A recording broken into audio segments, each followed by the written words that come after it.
Hello বিয়স, আজকে আপনাদের সামনে চলে আসলাম নতুন একটা ভিডিও নিয়ে।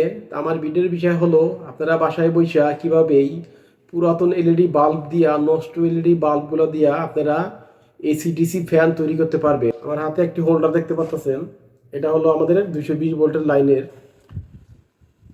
আমাদের ফ্যানটা কোনো চলতেছে।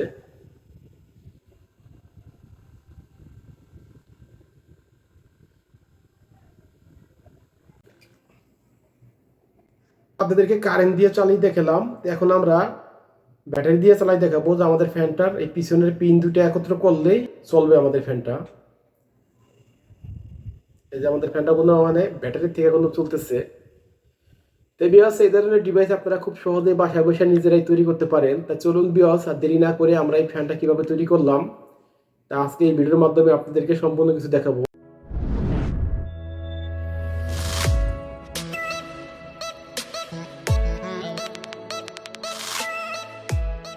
তো প্রথমেই আমাদের লাগবে এরকম একটি নষ্ট এলইডি বাল্ব। তা আমরা এই বাল্বটিকে এখন খুলে নেব মুখটাকে। আমরা এই মুখটাকে খুইলা ভিতরের আমাদের এই কাটা বাতিটাকে আমরা বের করে নিয়ে আসবো, কারণ আমরা এটা দিয়ে এসি ডিসি ফ্যান তৈরি করব। তাই ভিতরে সার্কিটটা পুড়ে গেছে গা, তা আমরা এটাকে বের করে নিয়ে আসবো ভিতর থেকে। আমরা সার্কিটটাকে বের করে নিয়ে আসলাম। তা আমাদের এই ব্যাকপার্টটাকে আমরা দেখে রেখে দিলাম। এবার আমাদের উপরের কভারটার উপরে আমরা একটা মার্ক করে নিব, কারণ আমাদের এই জায়গায় একটা ছিদ্র করা লাগবে। তাই আমরা তাতালের সাহায্যে আমরা ছিদ্রটাকে করে নিতেছি।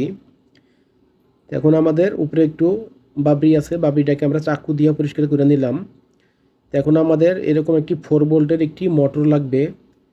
এটা বাজারে আপনাদের কাছে দাম নেবে হয়তো 30 থেকে 35 টাকা দাম নেবে। তো এখন আমরা সুপার গ্লুপের আঠার মাধ্যমে আমাদের এই মোটরটাকে আমরা এখন এই কভারের উপরে, আমাদের এই পুরানো এলইডি বাল্বের এই কভারের উপরে আমরা এখন ফিটিং করে নিলাম। তা আমাদের ফিটিং করা হয়ে গেছে গা। তো আমরা এটাকে এক সাইড করে রেখে দিব। তা আমাদের লাগবে এরকম একটি এসি ডিসি সার্কিট।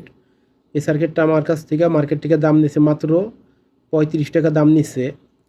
তো এখন আমরা এই সার্কিটের এই ইনপুটের দুটা তার আছে, এটা হলো 220 ভোল্ট লাইনের তার। তো আমরা তার দুটাকে তাতাল দিয়ে খুলে নেব। তো আমাদের তার দুটা খোলা হয়ে গেছে গা। তো এখন আমাদের এলইডির ব্যাকপার্টের এসি লাইন দুটাকে আমরা এখন এই সার্কিটের সাথে সংযোগ দিয়ে নেব। তা আমরা তাতল দিয়ে সোল্ডারিং করে দিতেছি দোনো মাথা, কারণ আমাদের এই দুইটা হলো এসি কারেন্টের লাইন। আমাদের এসি লাইনটা লাগানো হয়ে গেছে গা। তো এখন আমাদের আউটপুট লাইনটাকে আমরা খুলে নিব, কারণ তার দুটা ছোট, ওই জন্য আমরা খুলে নিতেছি। তো খোলার পরে আমাদের এখন যেই মোটরটাকে আমরা কভার উপর ফিটিং করছি, এই মোটরের প্লাসটাকে আমরা কানেকশন দিলাম। এখন আমরা মোটরের মাইনাসটাকে কানেকশন দিব। তো আমাদের কানেকশন দেওয়া হয়ে গেছে গা। তো এখন আমাদের লাগবে এরকম একটি লিথিয়াম আয়রন ব্যাটারি। এটা হলো 3.7 ভোল্টের একটি ব্যাটারি, 1850 mAh। তো আমরা এই ব্যাটারিটাকে এখন আমরা এই সার্কিটের সাথে সংযোগ দেব। আমাদের এই সার্কিটের সাইডে কিন্তু আমাদের ব্যাটারি লাইন দেওয়ার জায়গা আছে। তো আমরা এখন এই ব্যাটারি লাইনটাকে আমরা সংযোগ দিয়ে নিলাম। তা আমাদের কাজ 90% কম শেষ হয়ে গেছে গা।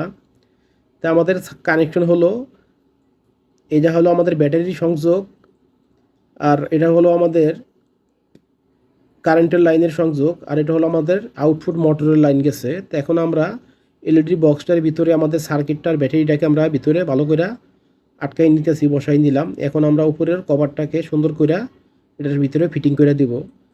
তো বিকজ আমাদের কাজ প্রায় শেষ। তা আমাদের এসি ডিসি ফ্যানটা এরকম দেখা যাবে। তার জন্য আমাদের একটা পাখা লাগবে। এই পাখাটা আমার কাছ থেকে দাম নিয়েছে মাত্র 10 টাকা। তা আমরা 100 টাকার ভিতরেই আমরা একটা এসি ডিসি ফ্যান তৈরি করে ফেললাম। তো বিকজ তো এখন আমরা আপনাদেরকে চেক করে দেখাবো আমাদের ফ্যানটার থেকে কীরকম বাতাস দেয়। তো বিকজ আমাদের ফ্যানটার পিছন সাইডে হাত দিয়া শর্ট করে ধরলেই আমাদের ফ্যানটা কোনো চলে আসবে। আমাদের ফ্যানটা কোনো চলতেছে। আবার আমরা এখন এটাকে কারেন্ট দিয়ে চালিয়ে দেখাবো। আমাদের 220 ভোল্ট কারেন্টের লাইন দিয়ে আমরা এখন আপনাদেরকে এটাকে চালু করে দেখাবো যে আমাদের এই ফ্যানটা কারেন্ট থেকে চলে যেতে। আমার হাতে একটি হোল্ডার দেখতে পাচ্ছেন, তো এটার ভিতরে আমাদের 220 ভোল্টের লাইন। তা আমাদের ফ্যানটা কিন্তু কারেন্ট থেকে চলতেছে। তো বিয়স, ভিডিওটা কেমন হলো অবশ্যই কমেন্ট করে জানাবেন। আর ভিডিওটা যদি ভালো লাগে তো অবশ্যই এটা লাইক দিবেন। আর চ্যানেলে যদি নতুন হয়ে থাকেন তো অবশ্যই আমাদের চ্যানেলটাকে সাবস্ক্রাইব করে আমাদের সঙ্গে থাকবেন। আর ভিডিওটা যদি আমাদের ফেসবুক পেজ থেকে দেখে থাকেন তো অবশ্যই আমাদের ফেসবুক পেজটাকে ফলো দিয়ে রাখবেন। সবাই ভালো থাকবেন। আল্লাহ হাফেজ।